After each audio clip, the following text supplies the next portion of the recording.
Okay, so hi everyone. This is our first student government town hall for this year, which is very exciting.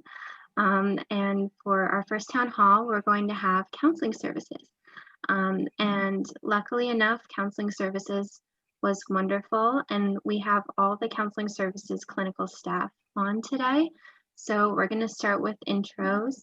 Um, if you all could please, as I mentioned in the email to you, please try to keep it as short as possible so that we have enough time for the questions themselves, especially since there are so many of you, which is wonderful.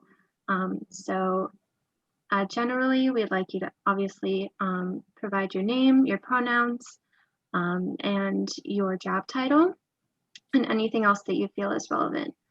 Please feel free to do that now. And I guess we'll do popcorn style, which is very typical of SGA. So once you're done, just pick someone else. And we'll start with Beth. Okay, great. Thank you, Jane. First of all, I just want to thank you all for inviting us here. We really appreciate the opportunity to interact with you all.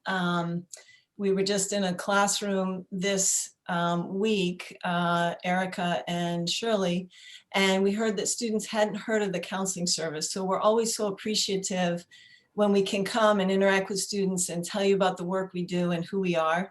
And I think it's exciting this first time ever that all of our staff has been able to be here.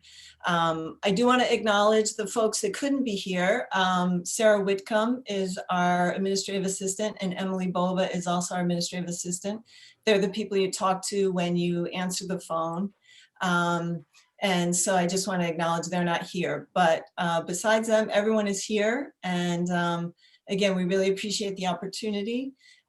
We have a couple of exciting things going on this year. For the first time, we have same-day appointments and also online scheduling, which students have really liked. And so that's been great. We do see any given year about 35% of our students. And by the time a class graduates, we've seen close to 70% of them. So even though we continue to hear that some students haven't heard of the service, many people are taking advantage of it.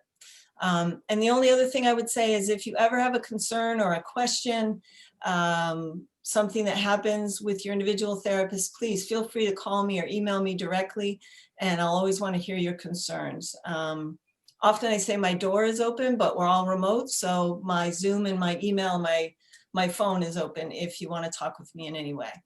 And so I will pass it on over to the Associate Director of the Counseling Service, Anna Hope.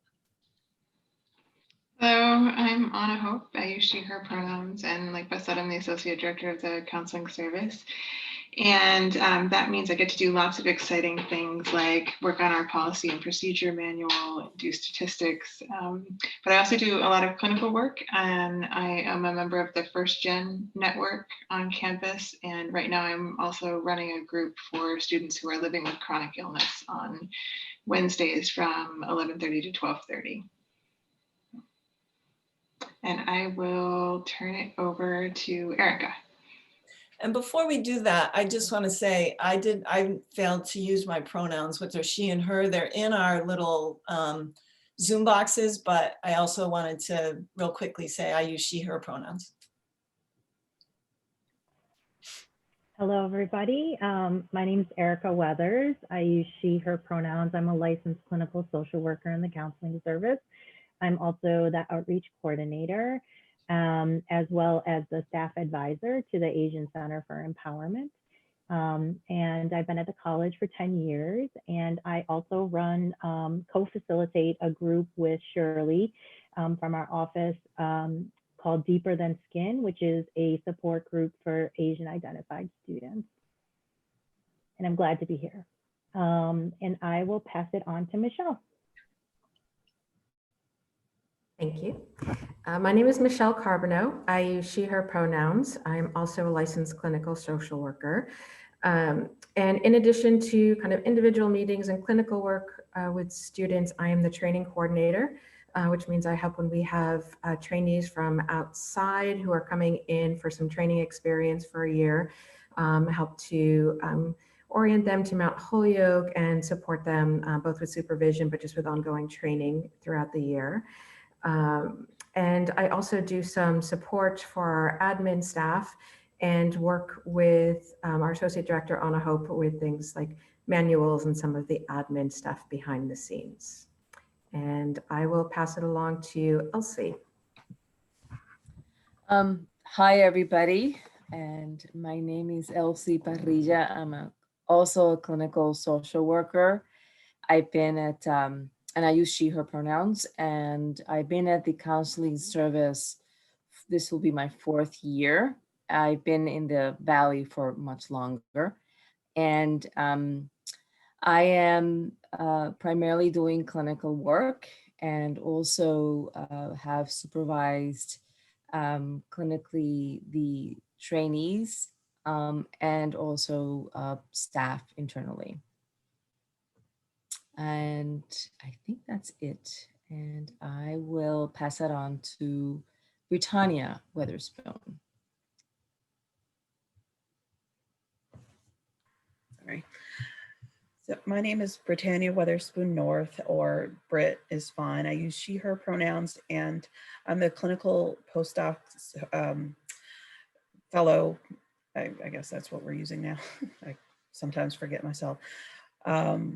For the counseling service, I've been here for 4 years. This is my 4th year.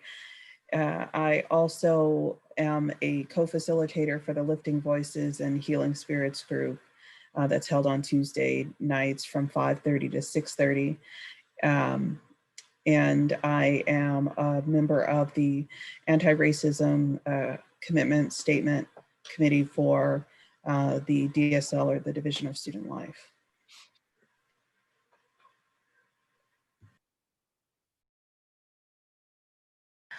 I will, because I totally forgot that part, we'll pass it on to Devin.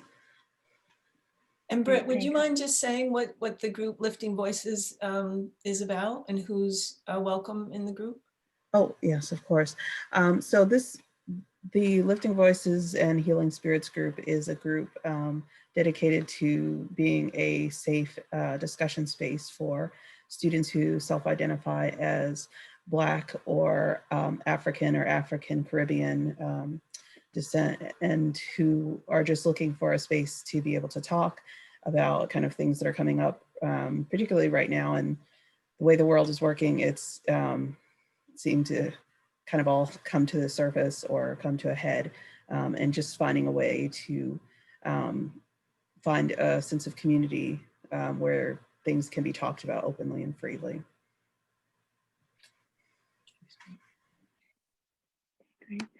Hello, everybody. I'm Devin Kelting, and I use she, her pronouns.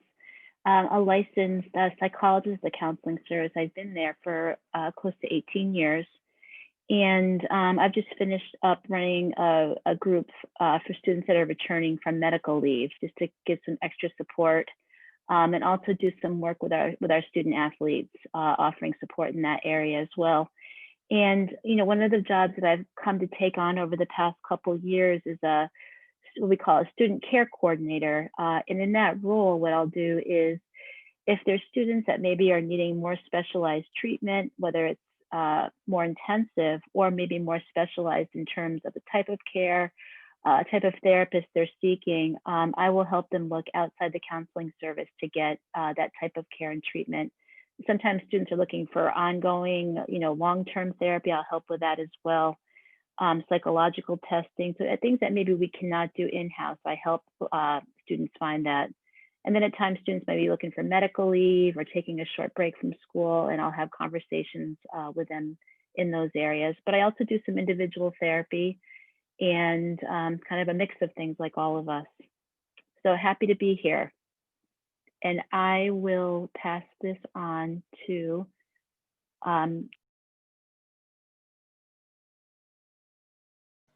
You say my name, Devin?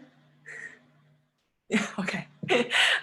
Hi, my name is Shirley Yuan Lee. I use she, her pronoun. I'm a clinical social worker as well at the counseling service.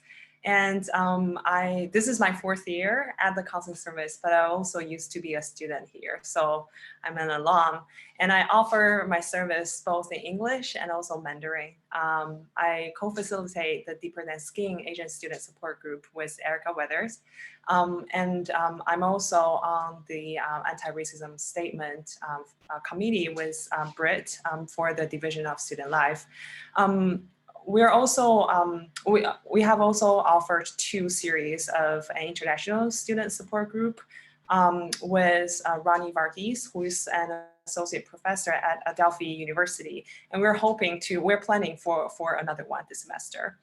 But my work primarily is clinical work, but I'm really excited to be here, and it's really nice to see that a lot of faces showed up and try to kind of participate in the town hall. So good to be here. Thank you.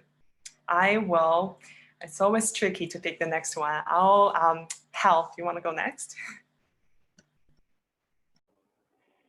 Hello, my name is Hal Sposato. I use they, them pronouns. I am the postgraduate clinician in the counseling service, also a clinical social worker. Been here maybe like, let's say 2.5 years. And in addition to meeting with individual students, I've done a couple of different sorts of outreach things. One of the things I've really been focused on is a workshop series that I had been doing on campus. Right now, I've been kind of converting little segments of that into video specials. So there are several distress tolerance skills that are slowly making their way out in the Dean's Corner for support through the election season, right? There's a pretty high stress time. So there's an optimal opportunity to make use of those skills. So if you didn't see them, feel free to check back to last week's Dean's Corner, and another video should be coming out this week and hopefully next week as well. As part of that series, I'm also running a live workshop on Monday, the day before elections, at 5:30 in the evening Eastern time, to talk about interpersonal effectiveness. So like, how do we communicate skillfully, particularly in the context of political conflict? And another role I have is that I have been facilitating a support/discussion group for TGNC identified students called Transformation. That happens on Wednesdays at 5:30. So just a advance notice that I will be excusing myself at around like 5:25 this evening. And I think that's probably it for me. And I will pass it to Ethan. Hal, did you mention your work with the Career Center and the alum panel that's coming up? I did not mention that. Yeah, so I have also been working in collaboration with the CDC to try to pull together an event for Trans Awareness Week, Trans Awareness Month, to present a panel of Mount Holyoke alums who identify as, TGNC, to talk about life after leaving the campus. I guess I'm also part of the University TGNC Policy Task Force Working Group. But yeah, on to Ethan. Hello, my name is Ethan Pope, and I am a psychiatric nurse practitioner. I use he, him pronouns. I just started working at Mount Holyoke in September, and I do psychiatric evaluations, prescribe medication, do medical screenings, as well as therapy. And I'm just happy to be here. Thanks. Excellent. Thank you all so much for that. So before we move on into the questions, I do want to note that we do have Lasia here, who is the SGA Vice President for this year.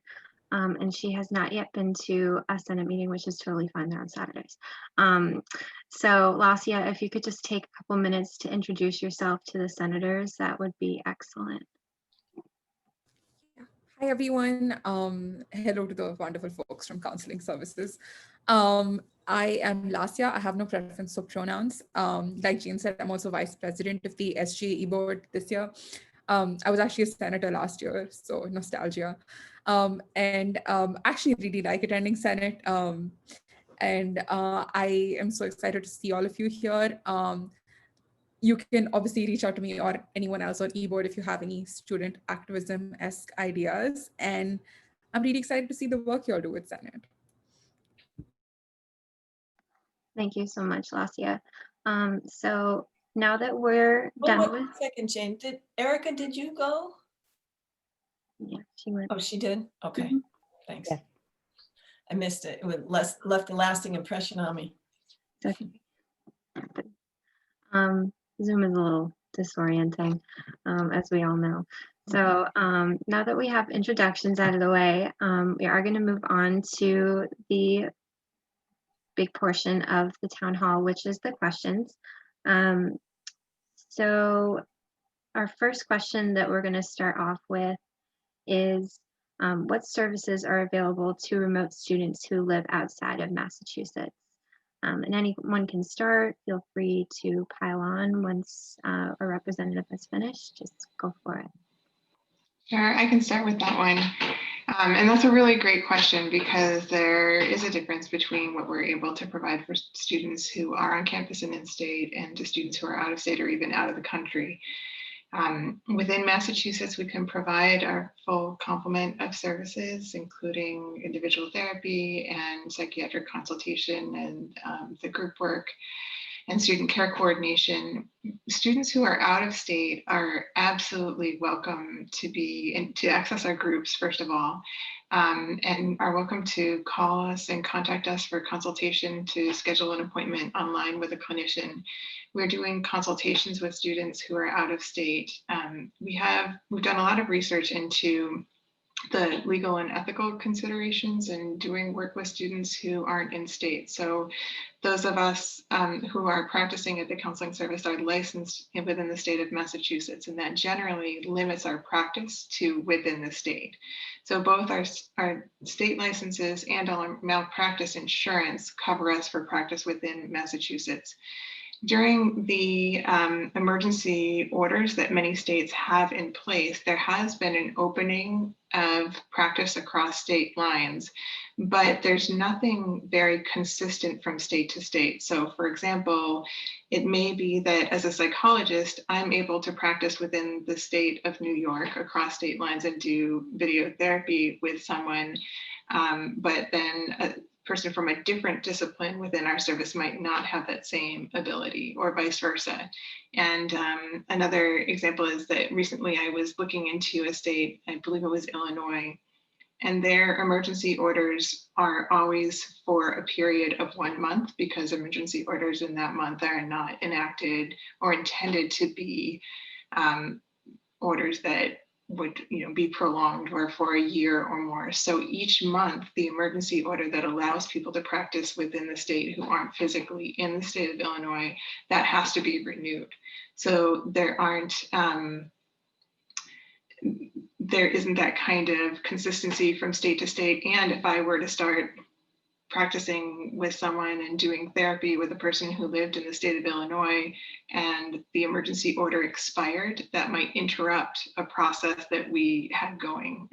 If someone were really sharing some intimate details of their life or their concerns with me, and then the order expired, we would need to then transition to a different practitioner. So we have made the policy that we will speak with any student who wants to contact us, and we will, regardless of where you're located, we will help you with whatever immediate concerns you have.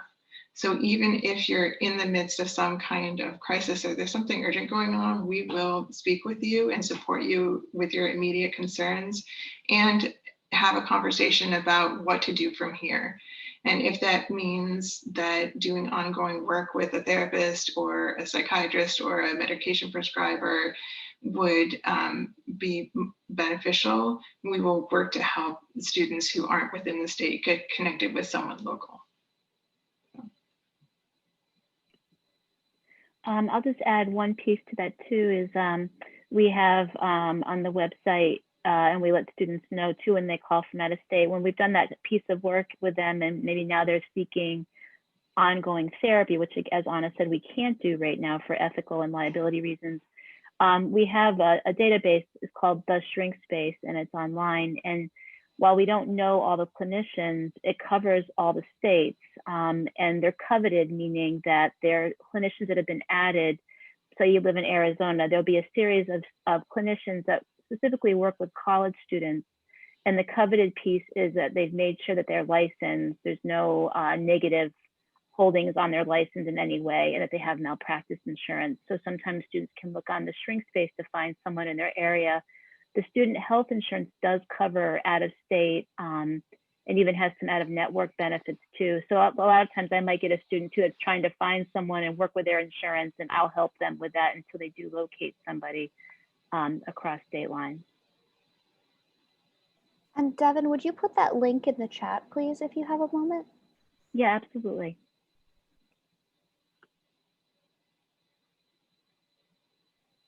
Awesome. Okay. Isn't anyone else who wants to add on to the answers that were already provided, which were wonderful. Thank you so much, Anna and Devin. We will just move right along. So the next question is, are international students who are working remotely able to access counseling services? Yeah, so I'll speak a little bit to that question. That's similar is a really, it's a really good question. And similar to Anna's answer, especially when it comes to emergency and crisis, we will try to support the student as much as we could. And with ongoing therapy and service, it really depends on the location of the international student. So let's say if you are able to stay on campus or in Massachusetts, the similar rule that Anna was talking about applies, that we are able to provide full service and psychiatric medication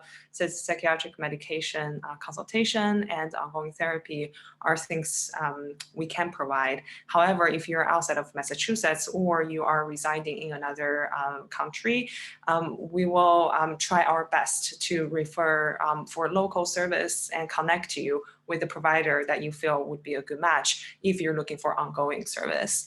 And the staff at Counseling Service, because of the virtual world we are in right now, we really try to provide more flexibility regarding the work kind of schedule we have, which means right now there are, depending on the individual clinicians, there might be availability during the evening hour or early morning, so that people from residing in different time zones could potentially find a time that works for them without them having to stay up, till pretty late into the night. But in general, the answer is really similar to kind of Anna's answer previously because of the legislation piece. Anything? Oh, we also try to, as I mentioned, we try to provide international student support group, and I'm hoping next semester we can even have an ongoing, more frequent international student support group, so that hopefully there's a space for people to talk. Thank you for that, Shirley. So we're going to move on to the next one, if that's all right with all of the clinical staff. Beth, did you want to say something before I move on? You unmuted yourself. Well, I think Shirley and Anna, that they did a great job. Okay, thank you. Just double checking because you unmuted yourself. So our next question is, what plans does Counseling Services have to support students through the elections and whatever follows? I know that Hal mentioned that a little bit, but that's just a general question that I think is really important. Mm-hmm. I think Hal, do you want to take that question? I know Hal met with the the cabinet, the president of the college, and Marcel and the other officers of the college about some plans that we have and what we're going to be offering. We also will have same-day appointments the day after the election. We have on-call the night of the election. One of the things we're aware of this year that's different from other years is this might be an election season. We might not know the outcome of the election that night. And so, we're planning to be available across time. We did put together an election stress kit. And then at the last minute, there's a couple things we want to change. Some of the links were things that we thought might not benefit our students. So there might be an election stress kit coming out, but I so appreciate that question because I think it's on all of our minds. And Hal, maybe you could talk more specifically about what you'll be offering and what we're doing in particular. Yeah, so definitely I have, as I mentioned in the Dean's Corner, 3 weeks in a row starting last week, we'll have maybe 10-minute or so video, lecture style, teaching different coping strategies that can be used for navigating really acute distress. They come with really fancy acronyms that make them easy to remember and more fun to use. And give a bunch of examples. Certainly I welcome if anyone is watching a video and has any questions about any of the content therein, certainly don't hesitate to reach out as long as it's a non-urgent concern. You can reach me directly by email. So there's, so those 3 videos, everything from, let's try, doing particular breathing exercises to these are particular tools that you can use to, here's the kind of guided imagery that you can practice, all sorts of things. And then all of those skills are drawn from a model of therapy called dialectical behavioral therapy, DBT. And that model also offers a lot of skills about interpersonal communication, how we talk through difficult situations, kind of how we figure out how to navigate interpersonal situations.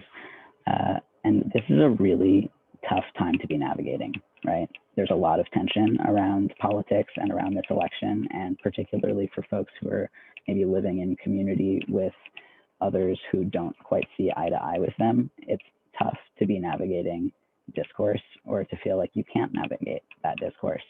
And so I'll be leading kind of a variation on the workshop that I might normally offer to focus really specifically on political conversation and how to engage in those dialogues.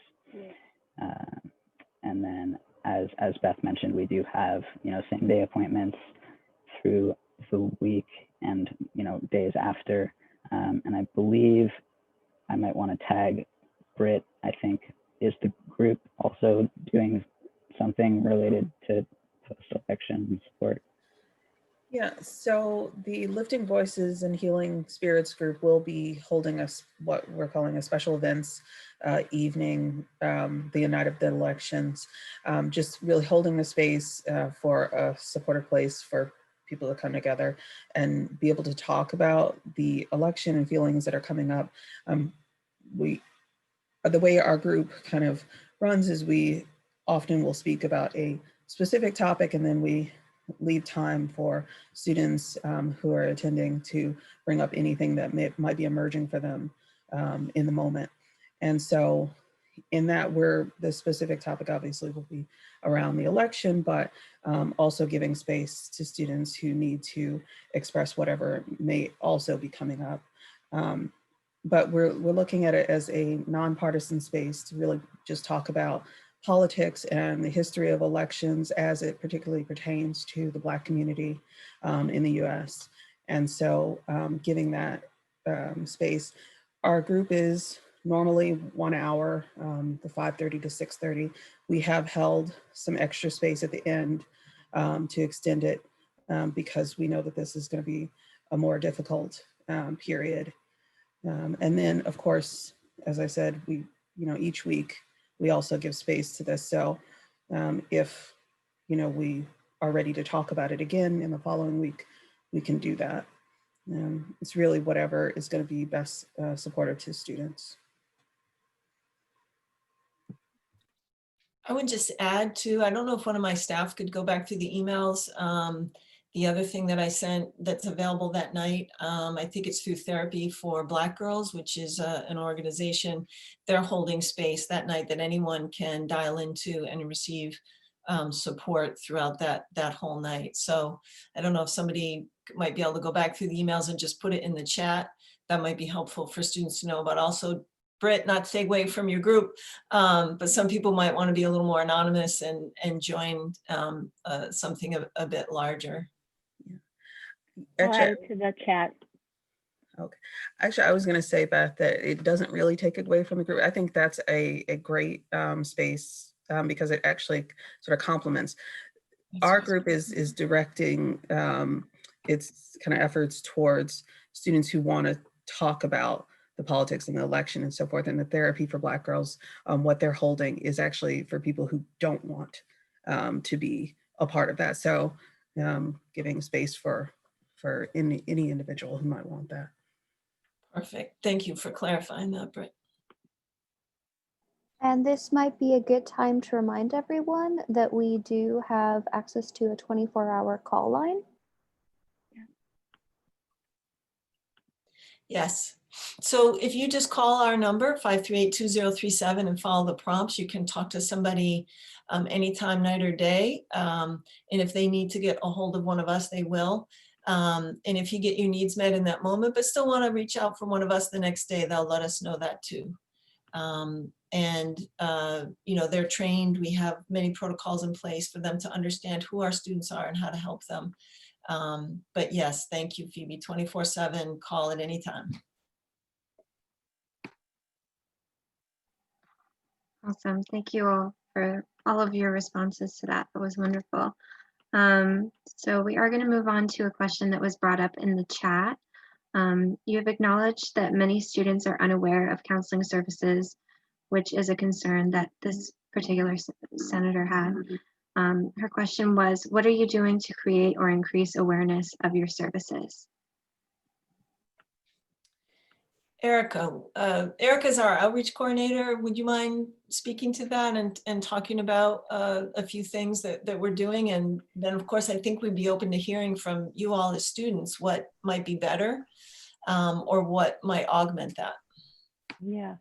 So ordinarily, we are involved with orientation. So first incoming students, first years, transfers, FPs, will learn about our services. And this year, because of the remote learning, I made a video, an introductory video about our services and what's available to students that was posted on the Moodle.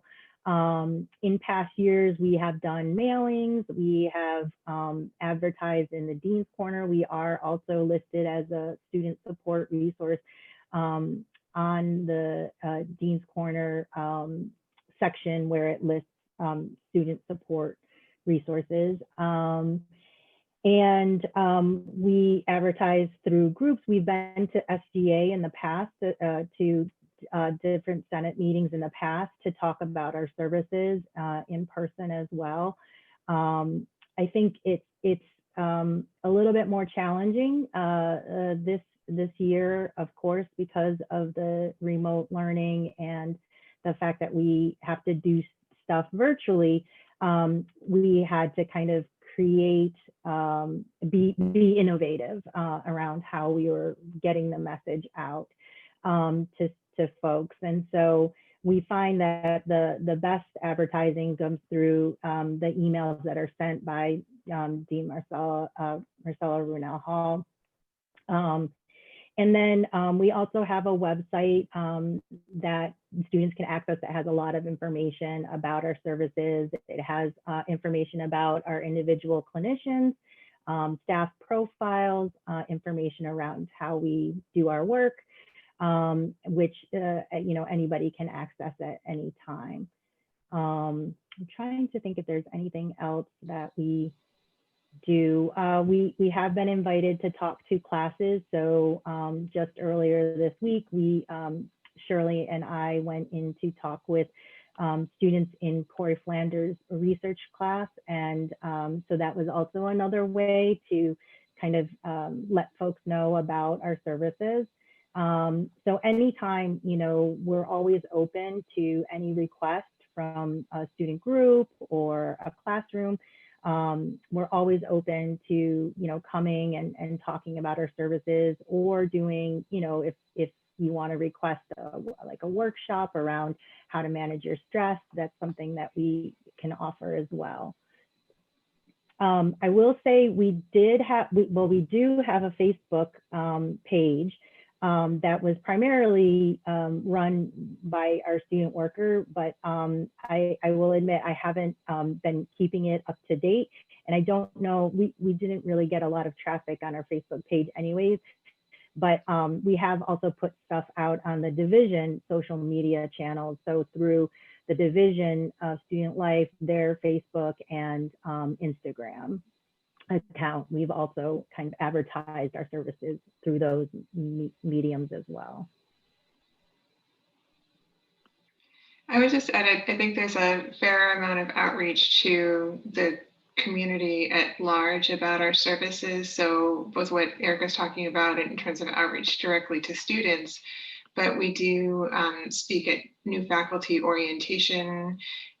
We work intimately with the deans, all the academic deans all the time, and residential life. So even when students may not know about our services themselves, hopefully they are interacting with someone on campus who would know when it might be appropriate or helpful to refer them to us. I think that we'd be open to your ideas, you know, to email me. If you have them now, we can talk about them, or email me later.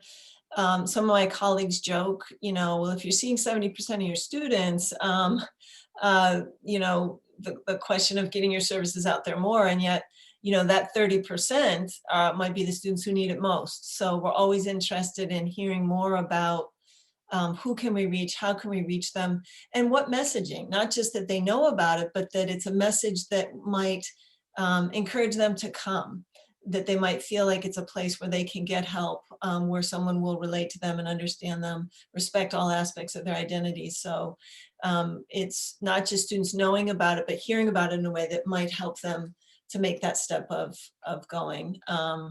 And I just want to backtrack to one thing. I did mention therapy for Black girls, and I see it in the chat now. I did just want to mention, I understand that not all our students identify as female, and so I don't want that to be offensive to anyone.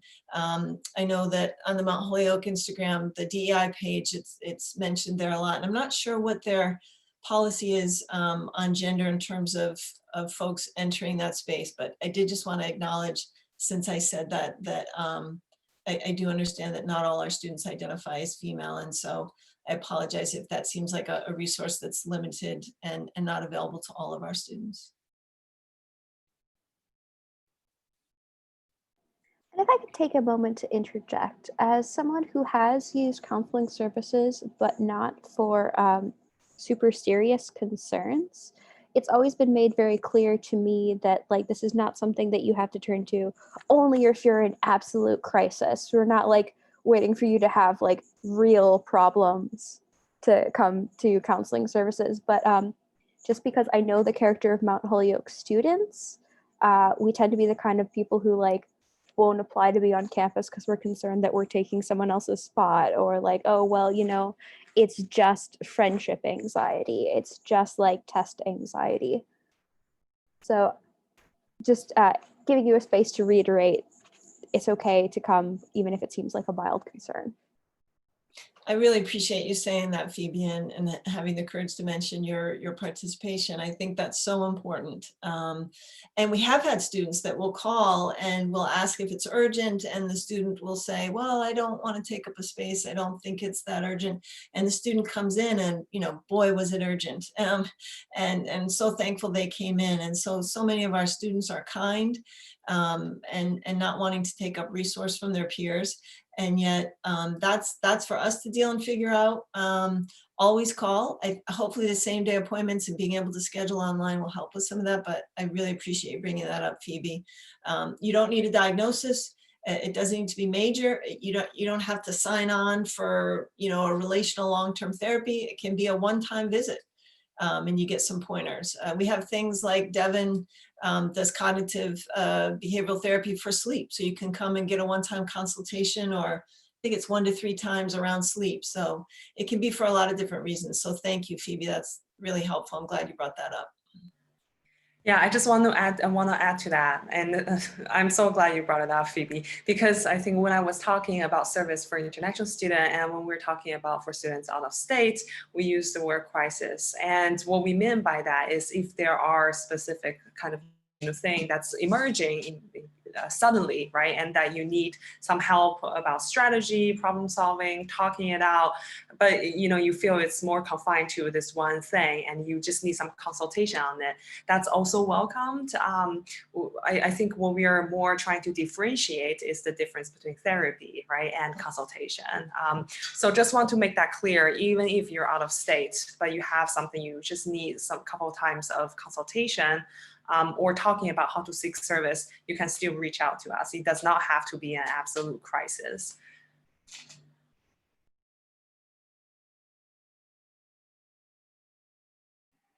Yeah, I think that was a really excellent point, Phoebe.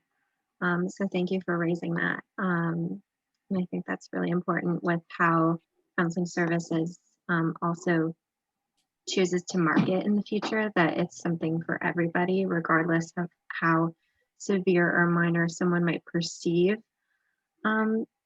their needs, which oftentimes, as Beth mentioned, our perceptions regarding mental health might be a little skewed because we don't have perception of that.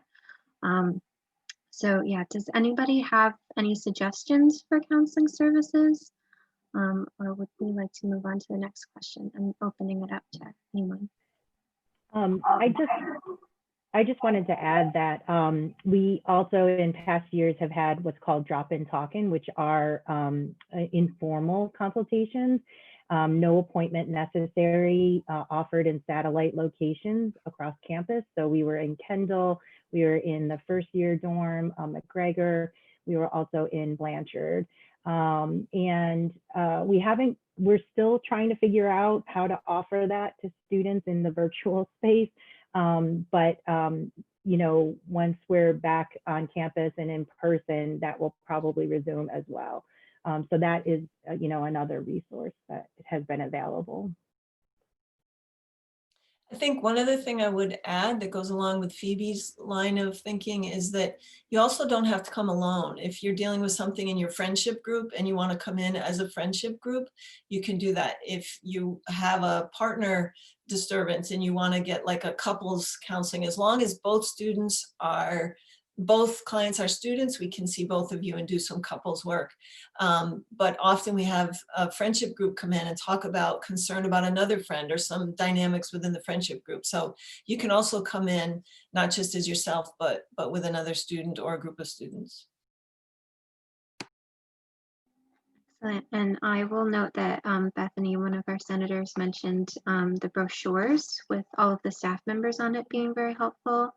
And I think to her point, there is something to be said for actually seeing what someone looks like. I think especially with counseling and mental health issues, there's something to be said for seeing who you're going to talk to and that familiarity.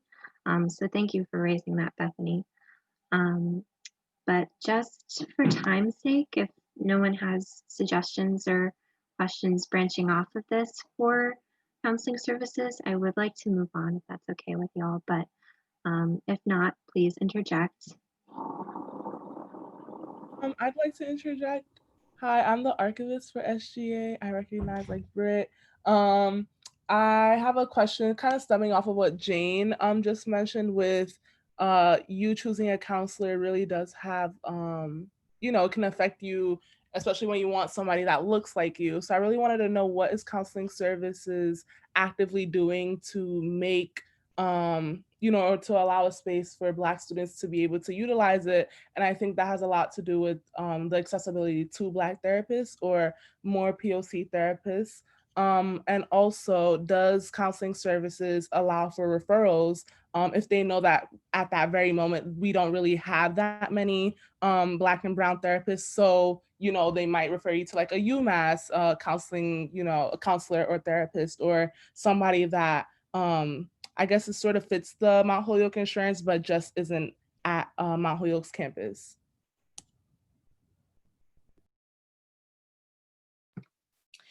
Devin, do you want to take the referral part of that first, and then I can take the other part? You're muted, Devin.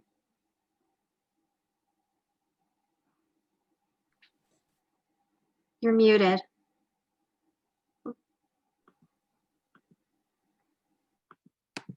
Okay, I'm glad I was muted because I said a little swear when I realized I was muted. Okay, so yeah, we have been aware of that need for more therapists meeting the identities too of our students and meeting that need and the importance of that. One thing I started doing before COVID too was really reaching out to our community. I'm responsible for the referral network, so we like to have preferred providers who are people that we know, that our clinicians know, that we work with off campus. And we meet them, we get to know them, we see what their specialties are. And as a result of that, we've been able to really diversify our pool of referral people so that we can meet some students' needs when they're requesting maybe a Black therapist or a Southeast Asian therapist or a person that's specialized in racial trauma or racial identity development, or the men just dealing with racism on a daily basis, all the different things that come up, people in their specialties. The piece with COVID that has made it actually a little bit easier is I have been able to offer people, clinicians, in Boston and other areas as well. There's students that oftentimes want to speak in their native language. It's hard enough to do therapy for all of us when you have to express emotions and use words that we don't usually use. We have to be vulnerable. So it can be very helpful too for a student when in that kind of complicated dynamic to use their native language. So seeking out therapists who speak the language that they were raised on, that's more comfortable and familiar. So COVID's allowed us, because of telebehavioral health, to really broaden our referral network during this time for students to meet some of that need. And I will just say, Chelsea, thank you for your question. I think it's such an important one. And I know that question came through Embark also. And so it's so important. And I think I can answer it briefly, but then I was hoping maybe we could have a bit of a dialogue or open it up so that we can hear more about the need behind that question. And I think that there's, for many people, a lot of pain, a lot of trauma behind the need for a therapist who looks like them.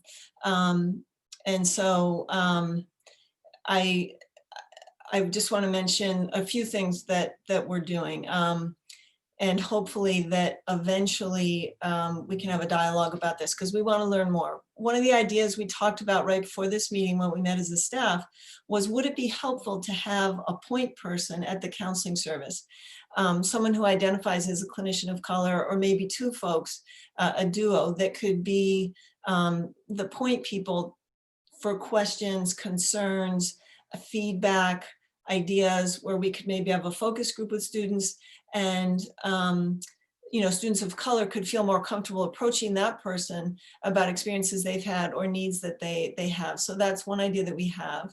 The other thing we're doing is, we started in August an anti-racism in-service that Elsie and Michelle have been kind enough to lead, and we're bringing in some outside speakers. It meets every other week. It's going to meet throughout this whole year. And we're listening to experts, and we are challenging ourselves to become better at dealing with anti-racism and the trauma of racism. In terms of hiring clinicians of color, you might imagine that with the pandemic right now, what's happening with the college, all positions are frozen. And so we won't be able to hire anyone right away or soon. And when we are able to hire someone, we will, do our very best, as we always do, to attract a deep and diverse applicant pool, to lobby with the college for funding. Dean Hall and Sonia, the president, have been very supportive in the past with us building a diverse staff. And my hope is that that will continue, because I know what a great need that is. And we also just want to understand the need behind that question. I know in one of the Instagram postings, I'm not sure if it was BIPOC at Mount Holyoke or Black _ Mount Holyoke, there was talk of wanting a South Asian therapist on staff, for example. And so we want to be sure that we understand the question, the need, in terms of what is it you need? What is it you're looking for? What are we missing? What don't we have? What can we offer better? How can we hear your voice? Because I think this is so very, very, we believe that we don't want to have just one or two folks who can meet this need, but that we're all taking part in that, white clinicians included. Although I know I understand at times a BIPOC student might not want to see a white student. And so I don't know if anybody watches, I asked my staff this and none of them watch it, but I don't know if anybody watches This Is Us.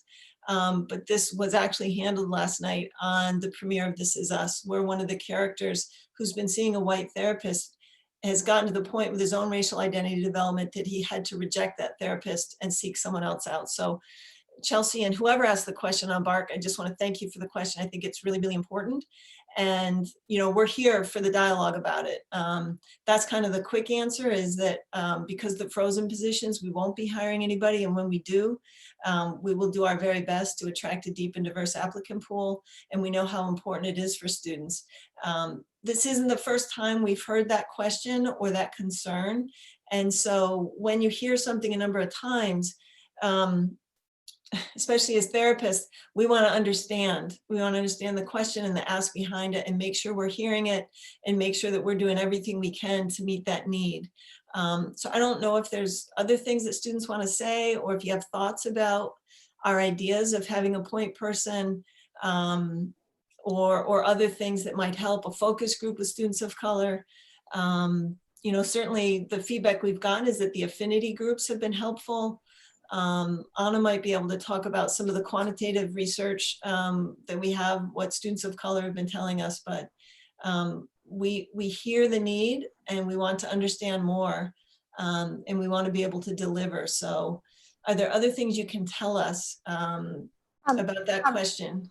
Beth, on that note, what's a good way for students with a concern, like I don't see someone who represents my identity in counseling services, to reach out and let you know that they're feeling that lack, so that you can evaluate your referral network and potential future hiring? What is a good way for them, particularly given that they might want it to be kind of a sheltered question, not that like their name is going to be as attached to it publicly? Sure. Yeah, I think there's two ways. One is email me directly. And I can't promise I would keep it totally confidential because I'd want to consult with my team. But the student's name doesn't need to get broadcasted. The other is to go to our website and click on, you know, email the department, and then all of us will get it. And so Devin is the referral coordinator. Michelle and Elsie, who are running the anti-race admin service, will get it. Everybody will get that. And what I can promise is it will show up on the agenda of our next staff meeting. Thank you for that, Beth. And I do want to note that, as you mentioned, there was a similar question that came through in BARC, but just for the sake of succinctness, excuse me, and getting the full breadth of the question, there also was mention of the fact that the one psychiatrist on staff is a white man. And so I did want to address that and name that because I think that that's an important point as well. Yeah.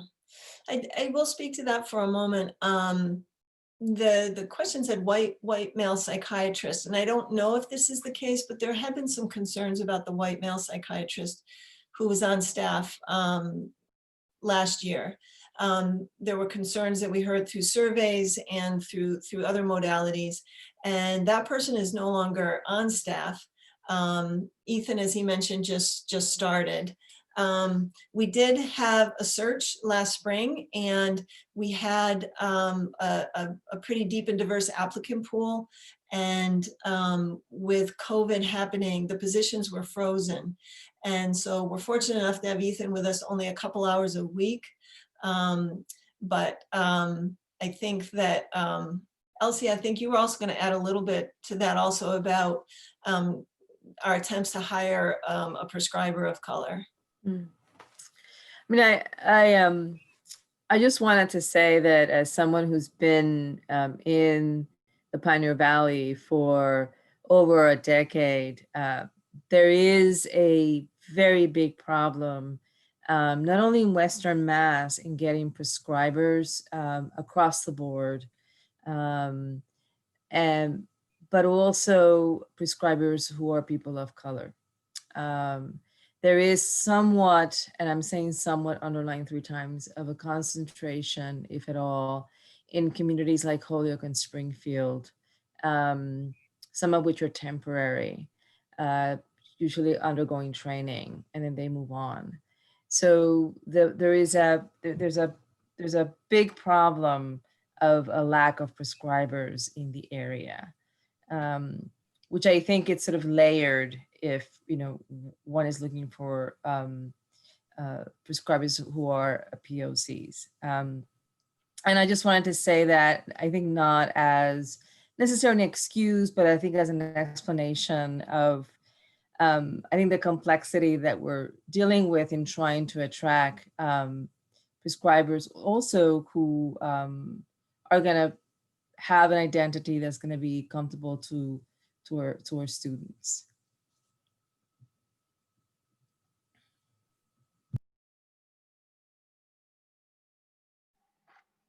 Thank you for that, Elsie. Yeah, I don't think that that's an excuse necessarily. I do think it's important to acknowledge the context of Mount Holyoke, which is definitely very valid.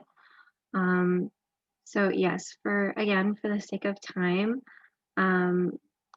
although Chelsea, I do want to give you the opportunity, if you're comfortable and if you have anything to add or to respond to what any of the staff has mentioned, please feel free to do so before we move on. Yeah, I just want to briefly say, like I don't like that this sort of comes up only when we have to have like town hall meetings. I wish that we would have like time exclusively allotted for conversations like this. So definitely, if we can do some effective planning with like the Black orgs on campus, I'm a part of the Mikasa board, building that bridge would be really great. But also, like I heard a lot of things like affinity groups and things like that. Psych in general, I'm not a psychologist, I'm just a student, but I know it's a lot of laborious work. And when you have only one person or a couple people, like 2 people, a handful of people on a staff, and you have like a good chunk of people who look like those people, and in some way, shape, or form, I can only imagine the amount of work or like the load of work that's on one person. And that expectation is really high. So when we start to say things like, oh, well, we're going to rely on the students to have affinity groups, it's like, no, like the students can't be the ones trying to solve their own answers. That's why we're coming to a professional to do this sort of work. Affinity groups are great, but at the same time, we need to, get away from this mindset of like, let's just have a focus group where we'll make the students try and talk about this, because at the end of the day, it's just sort of this cycle. I don't want to take up too much time, but that was just sort of my mindset. It's not a complete thought. And I wish that we can sort of allot this another day and another time so we can have more people, not just me, because I definitely do not represent the Black community at Mount Holyoke. But yeah, thank you. Thank you, Chelsea. Yeah, I think that's a very important point. And yeah, I'm not a student of color, but I would definitely encourage you all on the staff based on what Chelsea was saying. And I think it's a really valuable suggestion that you do reach out to student affinity groups and try to engage in a conversation and see what can be done. And again, Beth, to your point, that will definitely shed light on what the needs are and how you can better accommodate them. So thank you very much for that, Chelsea. And you didn't take up too much time by any means. It was wonderful what you said. I just want to add too real quickly, Jane, that we're having Kijua Sanders McMurdy come to one of our meetings. Is it next week or the week after? because I think she's a valuable resource in terms of what she's heard from students, and also Latrina Denson we're working closely with. But I wonder if we can, you know, like have almost like a listening tour of the cultural orgs where, to your point, Chelsea, it's not just at Town Senate, which is now called Department Visit, no longer Senate, but you know, so that we're asking the question in a more proactive way and coming to the cultural orgs and hearing from students in a more routine way. I think that's an excellent suggestion. And just to point out, the affinity groups are led by 1 to 2 licensed, sometimes licensed, sometimes not, staff people. So it's not an affinity group of just of students, but it's a time for students to come together with their peers, but it is facilitated and led by either a psychologist or a social worker. Excellent. Thank you for that, Beth. So just for time's sake, we do have a couple more questions on our list, and then from there, we'll just open it up. So the next question is about, actually, as Erica mentioned, drop-in talk-in. So it's quite long, I'm going to warn you, but I'm going to say it just for to get the whole picture. When students are on campus and counseling services holds drop-in talk-in, how many students do you usually see coming in? Have you considered expanding their different times and places, places/frequency? Wow.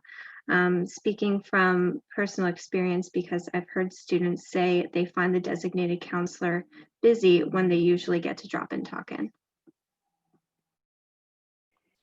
Yeah, so so when we first started drop-in talking, we really only had one location, and that was in Blanchard, and we really tried to pilot it because we wanted to know, is this meeting a student needs? And it has been pretty successful.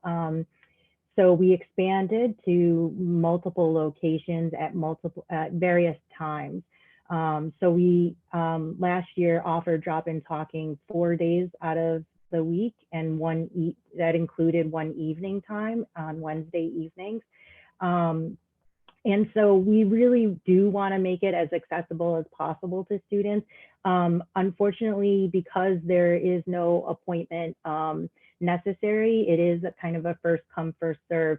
However, we do try to keep the consultations brief, to no more than 20 to 30 minutes. And if there is a meeting with a student that tends to go over, we might have to kind of cut that short in order to see another student. I know other schools, other colleges and universities, sometimes they use like a sign-up sheet. We have talked about that, but we also understand that students' privacy, sometimes they want to keep things confidential and not identify themselves, and so we never really use a sign-up sheet. So I'm always open to any suggestions that students have around how we can better our service, but I will say that we're still trying to figure out how to do it virtually. And so, hopefully that's something that we can continue to work on so we can offer it either, next semester or hopefully when we're back on campus.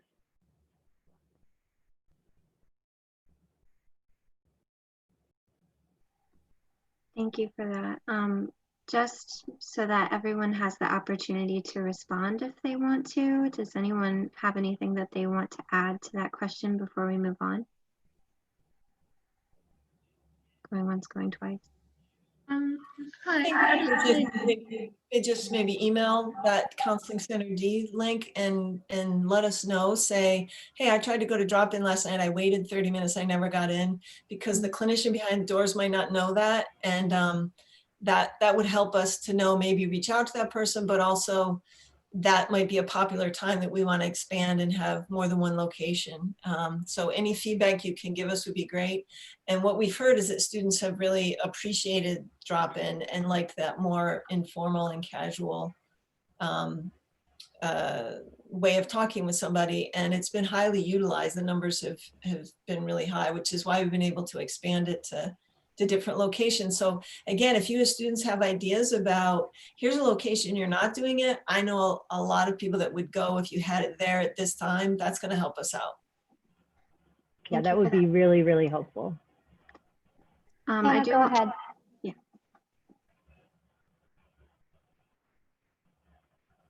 Go ahead, Hannah, if you had something you wanted to say. Oh, I just wanted to say thanks for having those. I've had a few friends who've really benefited from that and liked having it. Thank you. Thanks, Hannah. Anyone else before we move on? I will note we do have one final question from here, and then it will be open floor.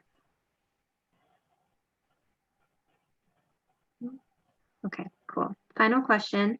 If I'm interested in creating a student group that is adjacent to mental health or emotional health support, who do we reach out to, and can we get help developing that?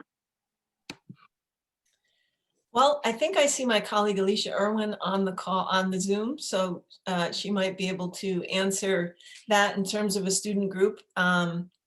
Also, Erica leads Active Minds, which is a student group adjacent to mental health. So maybe Erica, you could talk quickly about Active Minds, and that might not fit the bill for what this person's looking for. And then Alicia, maybe you could explain how to start a student org and how that's different from student groups.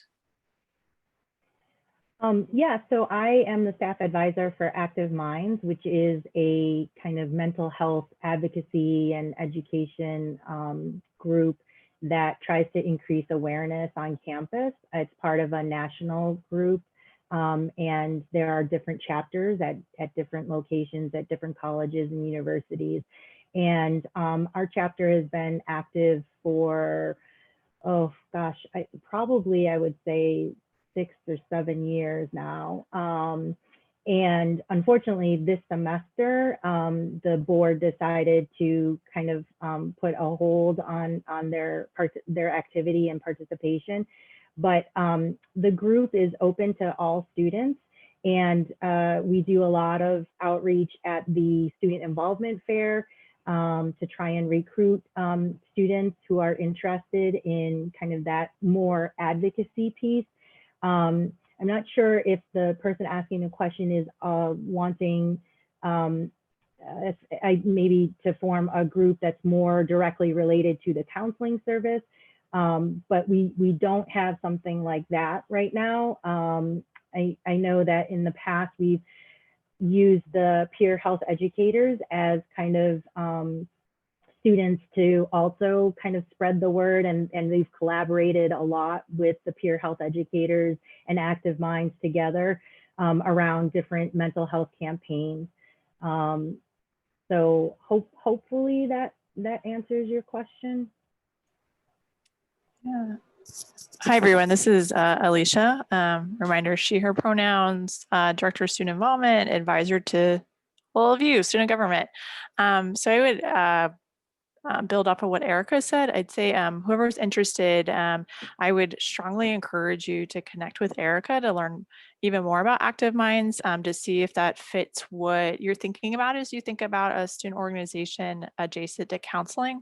And then from there, I think if you were like, oh, I don't know if it quite fits, or you're welcome to reach out to me, and I would connect you with the associate director in my office, Yvonne Ramirez de Blois, who advises the Committee on Student Organizations, COSO, through SGA, who is also taking a bit of a break this semester, but Yvonne could help explain more about the process. She could also help dive into I'm thinking about, for instance, there is a SGA committee connected to health services. So again, depending on what you're seeing as the need or what you're trying to fulfill, I could see it either Active Minds would be the best place, or maybe it's working more with SGA to think about an advisory committee or something like that. But I would note you'd want to do that in collaboration with counseling. And then in terms of starting a new student group, that process won't open until later this semester and really kicks off in the spring semester. So yeah, please feel free to reach out. And depending on what the student that asked the question was interested, and we often have students come. I'm meeting with a student next week to talk about careers in psychology. We've had students come in and talk with us about getting into social work, getting into psychology. And Anna and Erica, you're meeting with a student organization next week. I don't know if that might be something the student asked the question is interested in. Can you talk about that association?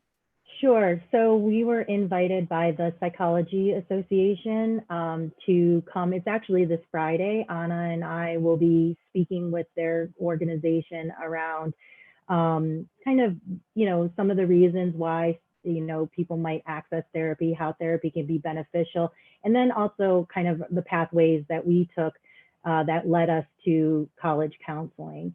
And so that event, I'm not sure if it's open to everybody or just folks in that org. It's something, if anybody is interested, what you can do is email me and I can reach out to the president of the org and ask if it's okay for others to participate. It's just a Zoom link, and it'll be a Zoom meeting on Friday, I think from 5 to 6 Eastern Standard Time. I would like to add to that. Hi everyone, my name is Amara, she, her pronouns, and I'm the chair of special interest for SGA. And I'm also the secretary membership chair for the Psychology Association. And I would love to say that it's open to everyone. Mariam, who is our lovely president, it's definitely open for all students to come and join, regardless of your interest, whether you're a major or not, like it's open to everyone. Great, thank you so much, Amara.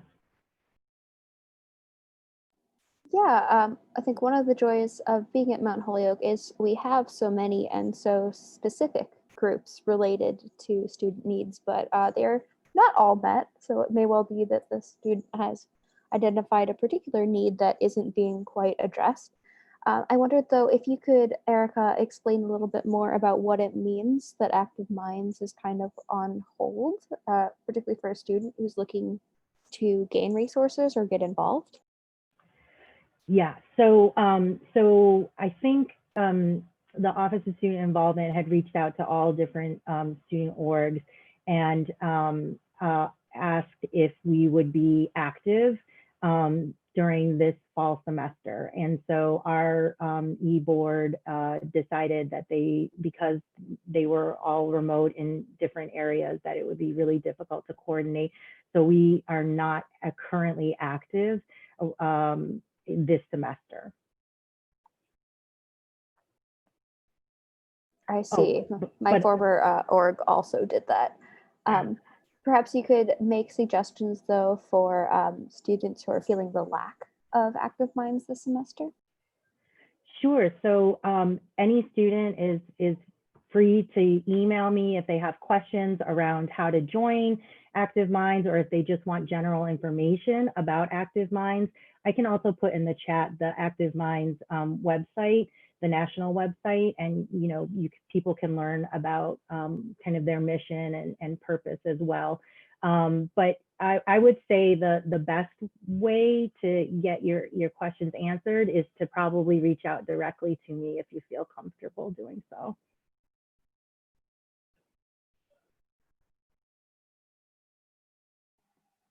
All right, thank you very much for all of those responses. Would anyone like to follow up on this question at all before we open the floor?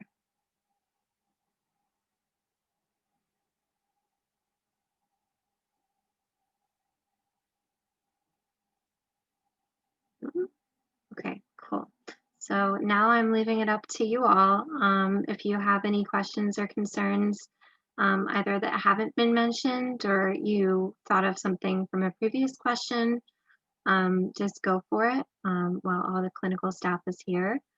And yeah, you can unmute yourself if you'd like, or if you're not comfortable voicing, once again, feel free to drop in the chat to everyone or to me, Phoebe, or Amara.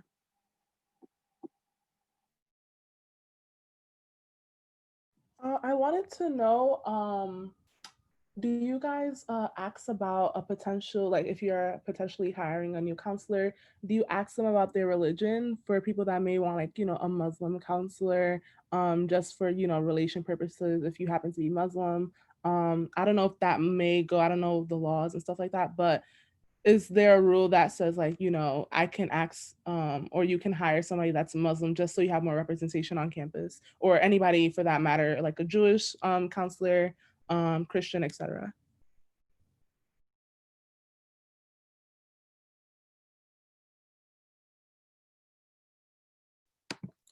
My understanding is it is illegal to ask about religion in an interview. I think if somebody led with an interest in working with Muslim students, that would be something we'd certainly be interested in terms of that being a selling point with their candidacy.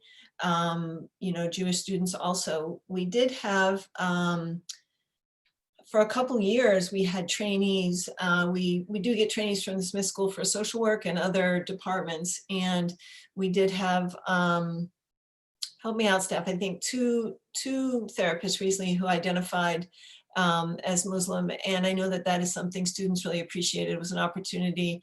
Those two women happened to be very comfortable being out about their identity and also wanting to engage with students about that issue. And so I think it worked really well. But in terms of actually asking about that in an interview, we can't do that.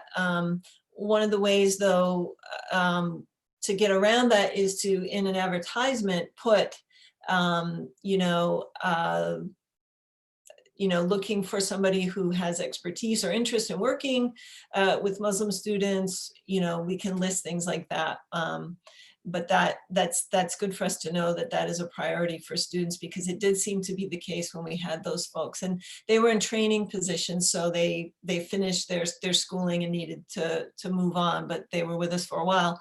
And the great thing is that the local graduate programs know of our interest in our commitment to social justice. And so Elsie, you were talking about today, I think 4 out of our 5 last trainees have been folks with marginalized identities or people of color. And so that's something that's really helping us out. And one of the things we're putting into our anti-racism, we're requesting go into the anti-racism plan of the college, is that when we do have trainees that share lived experience with our students, that students seem to gravitate toward, can we find the resources to attempt to keep them and hire them into permanent positions?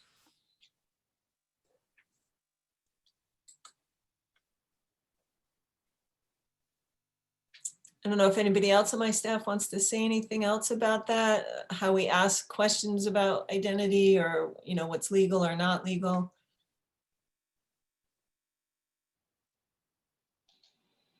We certainly, in all of our interviews, whether it's for a training position, because we are actually also pretty careful about who we bring into the counseling service in a training position, because we feel such a responsibility to the students on campus, we certainly always ask about experiences that that individual has had working with someone around aspects of that client's identity, and see what comes from that question and how the candidate responds to it.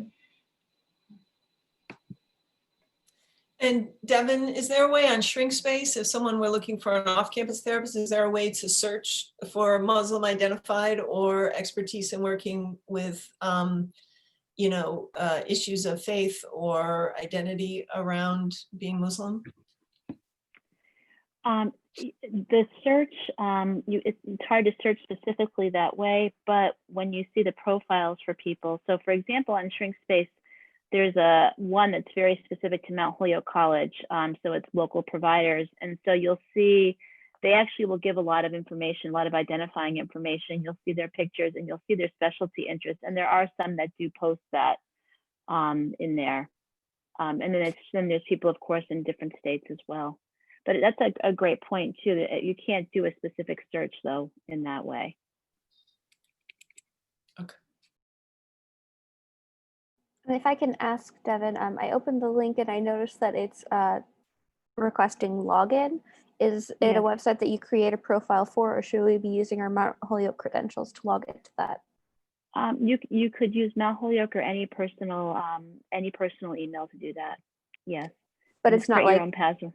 it's not like List or something or Moodle where we need to log in. No. Yeah, exactly. Yep.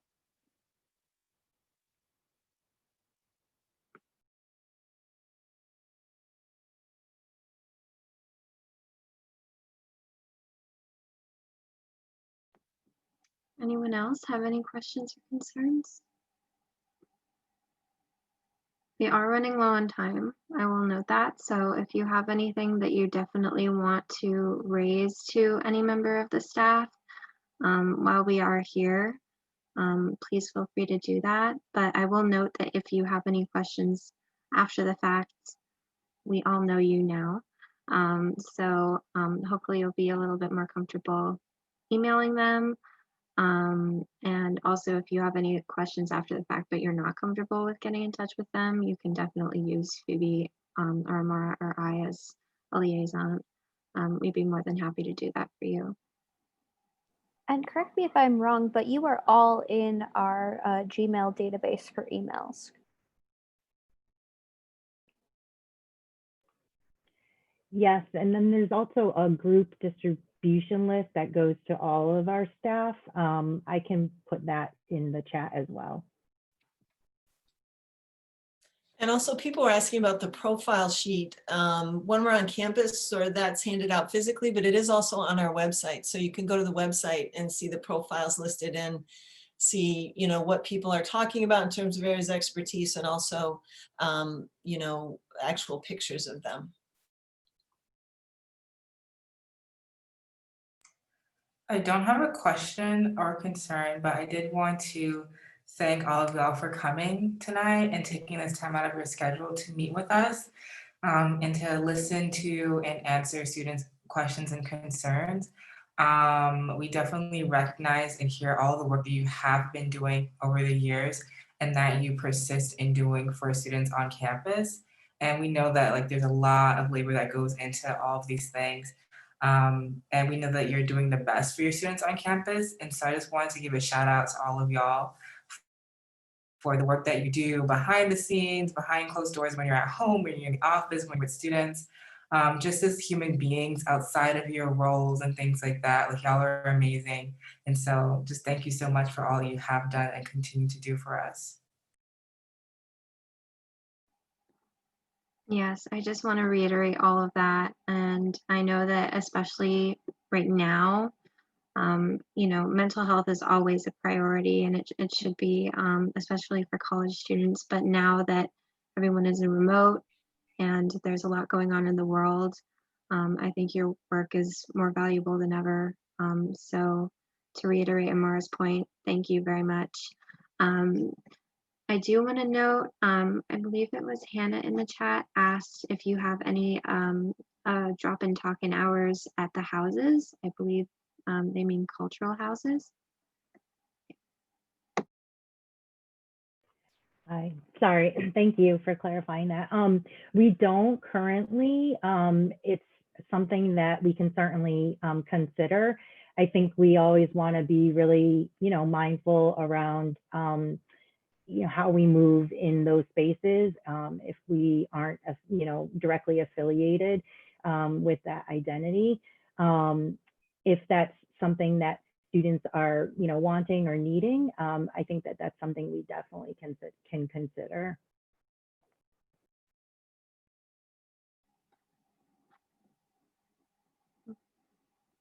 Beth, you're muted. Thanks, Jane. We have run our support groups in Say the Betty, and we got mixed reviews on that. Some people liked it because they felt like they were going there anyway and it was comfortable.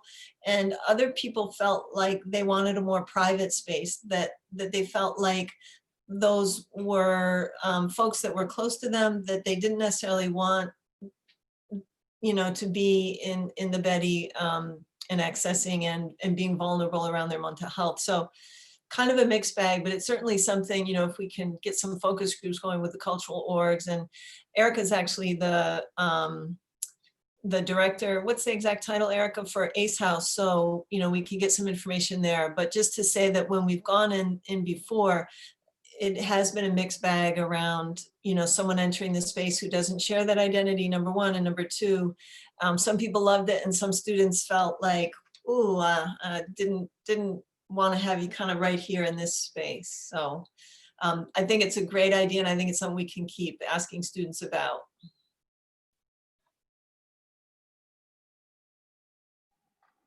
Thank you, Beth and Erica.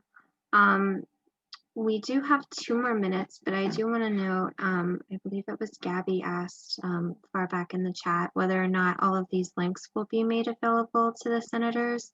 And not to call you out, Chelsea, but as our archivist, I just want to double check if you've been able to copy all the links, at least the relevant ones. Right. I actually just saved the chat, so I'll have everything that was in the chat. Look at you. Wonderful. But just for complete clarity, we're not going to associate anyone's names with anyone's questions. That's just for record keeping so that we don't miss anything. And if I think we've been pretty on top of it and the pace has been very manageable, but in the event that we missed a question, we would be sending that to counseling services for an answer, and then we would get that to all of the senators once it is answered. Awesome. So we do have T-minus, I would say 30 seconds left, but does anyone have one last thought, really burning questions while we're all here? If not, we'll just take another moment to wrap up and to thank everyone. Jane, I did see in the chat there is a question about whether or not the information from this meeting, so maybe the recording, will be available to all MHT students. Yes, so I am recording this right now, as everyone can see.